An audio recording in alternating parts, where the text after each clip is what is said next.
Hopefully that doesn't fall over. Okay, so last time we were out here, which was like more than a week ago, last Monday, we learned how to tie the Clove hitch as a function of a useful skill for our field trip and for being a park ranger. So hopefully the camera gets this as a quick review, or for anybody who wasn't here that day. Go right over left, move your right hand to the right, go right over left, form a second loop on top of that, put the second newer loop behind the first one, and then slide both of those on top of, for example, a tent stake for a safe, quick, effective, non-binding knot called a clove hitch. Clove hitch, when you clean it, that is, gently tug on the working and the standing end of the line. That is the free end and the line that's already, or the direction that's already tied to something. It looks like a pair of loops around that thing with a single cross moving diagonally over the loops. A clove hitch. All right, one more time for review. Make a loop with your right hand by placing right over left. Hold that loop with your left hand. Move your right hand to the right. Make another right over left loop with your right hand. Put the new one behind the old one and slide that over the tent stake, fence post, tree trunk, whatever. Okay? This is great for tent stakes and low-level quick hitchings like that. A hitch is a kind of knot that ties the line to something that is not the line, like a tent stake. Okay? So there's the clove hitch, there's the half hitch, there's all sorts of different hitches. Okay? There are also lashings, which tie multiple things that are not the line with the line. So for example, if you are stuck out in the woods and you need to make an emergency or survival shelter out of a couple of long straight branches, like some young lodgepole pine saplings that you find standing dead, you push them over and you're going to make something like a teepee or emergency shelter out of it. A lashing is what you do to tie the tops of those three together in a tripod shape and lay thermal or rain or whatever insulation on top of that stable tripod. Okay? A bend is a kind of knot that ties one line to a different line, or to something like a sail or a piece of cloth, so that you, for example, can rig an emergency litter out of a couple of branches and maybe somebody's rain jacket, lay them onto the rain jacket, which you've connected with a sheet bend knot. Okay? Cool. So we'll get into some of those other kinds of things like a sheet bend later on in the semester. But for today, we're going to do a terminal loop knot called a bowline, spelled B-O-W-L-I-N-E. So, with a knot that is spelled like the words bow and line, you can imagine that this is a sailing knot that is centuries and centuries old.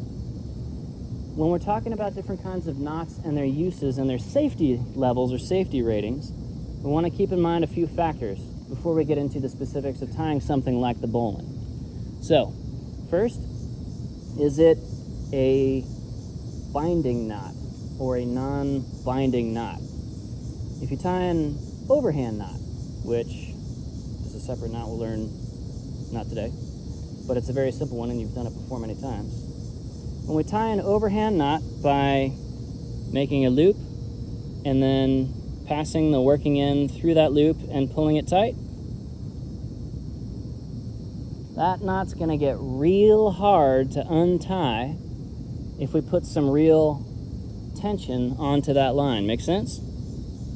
Okay, the overhand knot is a binding knot. Binding knots can get so tight on themselves that they actually start to shatter and break the fibers of the line that the knot is made of.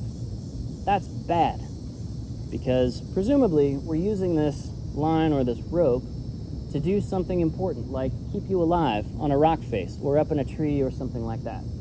So When I say that a knot is binding or non-binding, that has consequences for your health and safety and survival out in the field, okay? The bowline knot is a non-binding knot, meaning no matter how hard you put tension on that line or on the loop that the bowline forms, you're still going to be able to untie that with a minimum exertion of effort and minimum damage to the fibers of the line, minimal integrity undermining, okay? So, to tie, does anybody know how to tie a bowline? This is a super common knot. Did it one time. But okay, yeah, no problem. All right, what you want to do, and I'll try and kind of tie this in front of the camera here.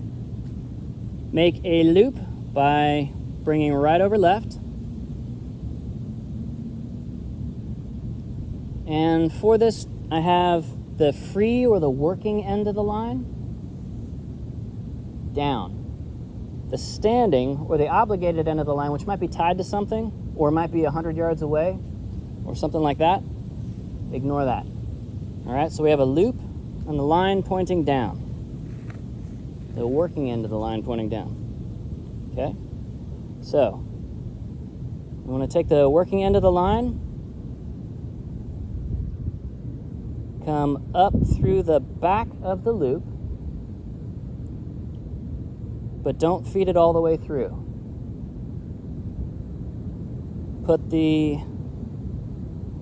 Bring the working end of the line behind the standing line, the long part of the rope that is, in this case, pointed upward, then bring it back down through the first loop that we made, the loop that we came up through the backside of just now, and then pull on the standing end of the line until the loop is trimmed. This is a bowline knot, and this is what it looks like.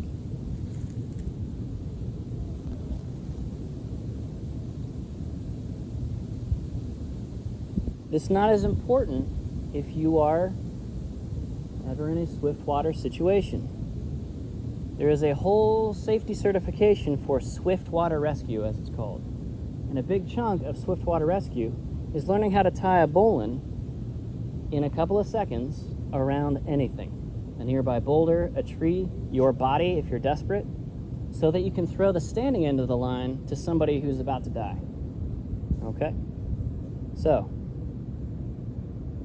the bowline is a non-binding knot, so when you want to pull it apart, you just flip it to the backside and pull on where the line went around the standing line. The whole thing just comes apart. Okay? All right, let's do this a couple more times so everybody gets it. It's okay if you don't get this the first try. I rarely do. And I'm super smart. Devastatingly handsome. So, anyway. All right, so start with the standing end of the line upward or just away.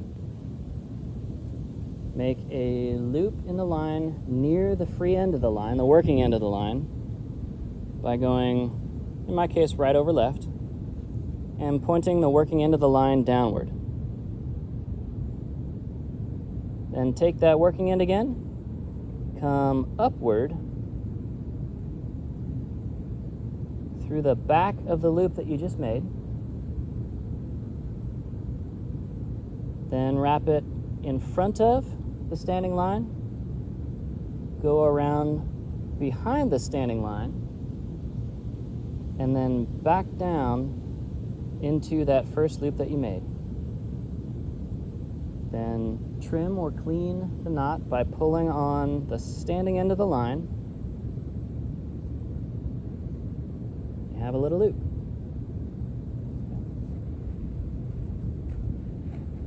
So this is a terminal loop. This is a way that you put a loop at the end, or in some cases, if you really need to, the middle of a longer line.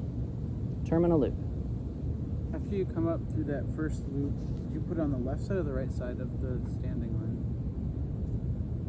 So, make a loop. And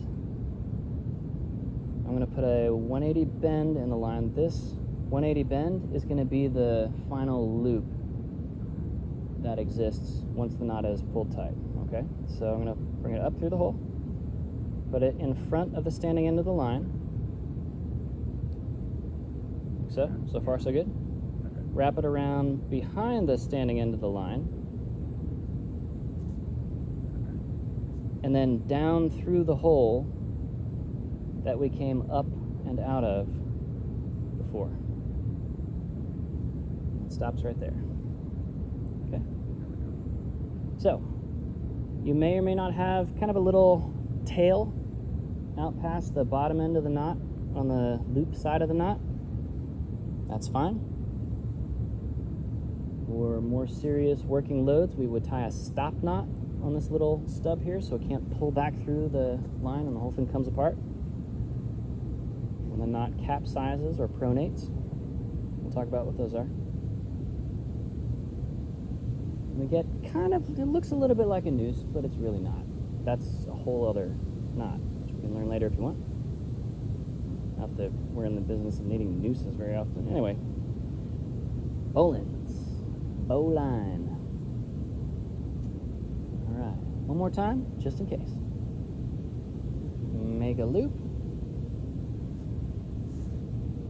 Bring the working end up from the back side of the loop. Cross the working end in front of the standing end.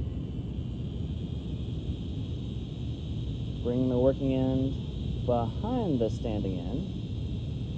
And then tuck it back into the loop that you first came up and out of. Then pull on either or both ends of the line. And that is a bowline. It's good. All right. Bowlines for light duty use are pretty good for things like if you have a tent stake and the soil is soft, you just put a loop in the end of the line and tension the line by placing the stake. Clove hitch is better if you have really rocky soil and there's only a few places where you can get the stake to go in. Well, the loop may not be at the end of the line in that case, if you have limited options for where you can put that stake relative to your tent. So, in that case, you would use the clove hitch.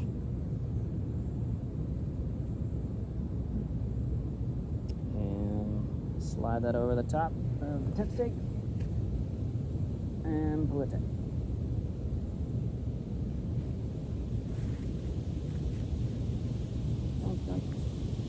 Sound good? All right, cool.